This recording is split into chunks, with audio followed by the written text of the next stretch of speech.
कल हमने पढ़ा था अपने लेसन में हमारी बदलती पृथ्वी में हमने कल आपको बताया था अपक्षय, अपरदन, विक्षेपण और उसके पश्चात बताया था नदी के कार्य। और उसमें आपने देखा होगा चाप झील का निर्माण या जलप्रपात, हमने अन्य चीजें भी बताई। आज उसी के आगे हम देखेंगे समुद्री तरंग के कार्य एवं हिमनद के कार्य। सबसे पहले जानिए तरंग। जब कभी हम ग्रामीण क्षेत्र में, शहरी क्षेत्र में एक पत्थर लेते हैं, किसी तालाब में, किसी नदी में फेंक देते हैं, तो आप देखते होंगे पानी ऐसे क्या है ड्रिबलिंग करता हुआ आगे की ओर जाता है, उसे हम तरंग कहते हैं।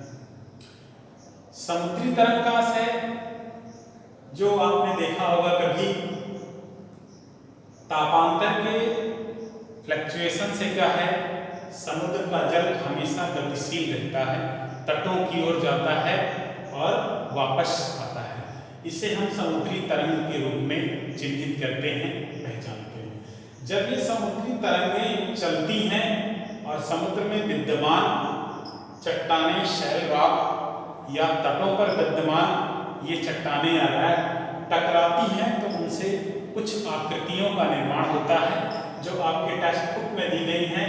जिसमें आप देखेंगे समुद्री तरंग के कार्य में पहली जो आकृति बनती है समुद्री गुफा। जब किसी चट्टान से समुद्री जल बार बार टकराता है तो क्रैक्स या दरार उत्पन्न होते हैं, जिसे जियोग्राफिकल टर्म में हम समुद्री गुफा कहते हैं। और जब यही दरार छेद के रूप में परिवर्तित होती है या सेमी सर्किल के रूप में परिवर्तित हो जाती है या हॉर्स शू के रूप में परिवर्तित हो जाती है, तो हम उसे तटीय मेहराब कहते हैं। देखिए मैंने आपको उल्टे यू शेप का बना करके भी दिखाया है।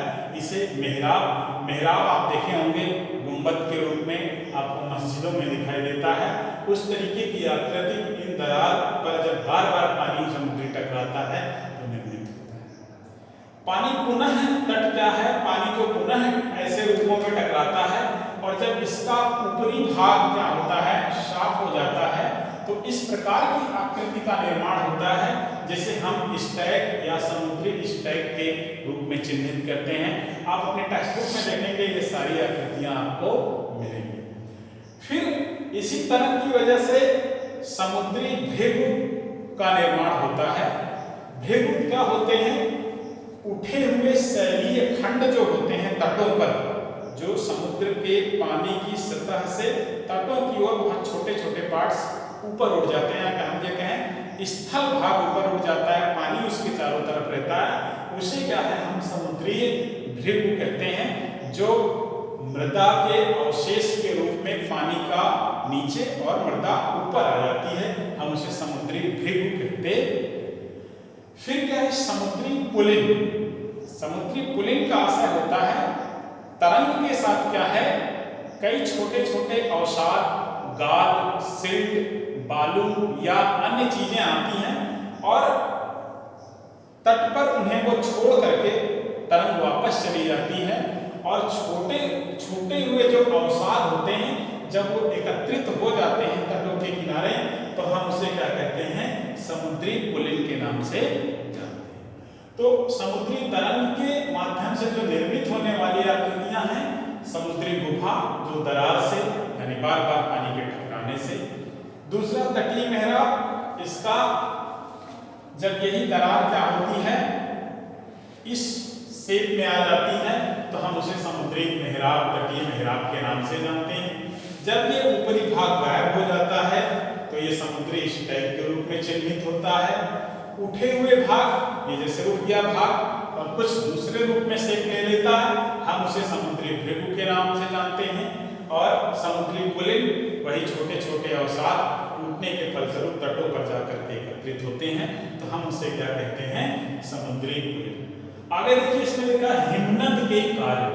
हिमनद, जो हिमनद का तात्पर्य पर्वतीय क्षेत्रों में 0 अक्षांश या 0 डिग्री सेंटीग्रेड के क्षेत्र में बर्फ जो जमे रहते हैं या जिसको हम ग्लेशियर के नाम से जानते हैं, ऊपर आपको दिखाई देता होगा कि वे बर्फ के रूप में है, लेकिन नीचे का टेम्परेचर क्या होता है, अधिक होता है, जिस कारण से क्या है वो फ्लो करते हैं।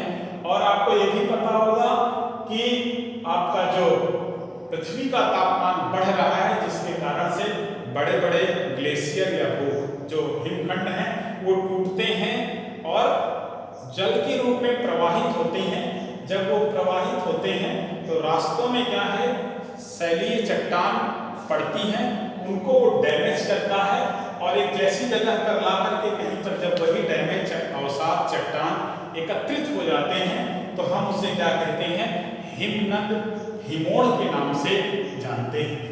तो हिमनद के कार्य में एक आकृति का निर्माण होता है, हिमनद हिमोड़। इसका आशय ग्लेशियर या हिमखंडों के टूटने के फलस्वरूप जब वो बहते हैं तो बहने के साथ चट्टानों को डैमेज करते हैं, छोटे छोटे पार्ट्स में अवसाद आकर के जब एकत्रित होते हैं तो हम उसे हिमनद हिमोड़ कहते हैं। नाम से देखिए, हिमनद यानी हिम की नदी द्वारा लाए गए जो अवशेष हैं एकत्रित होते हैं, उनसे जो आकृति बनती है हम उसे हिमनद हिमोड़ कहते हैं। आज प्यारे बच्चों इतना ही। आप अपने टेक्स्ट बुक को देखिए, क्वेश्चन राइज अप करिए। धन्यवाद।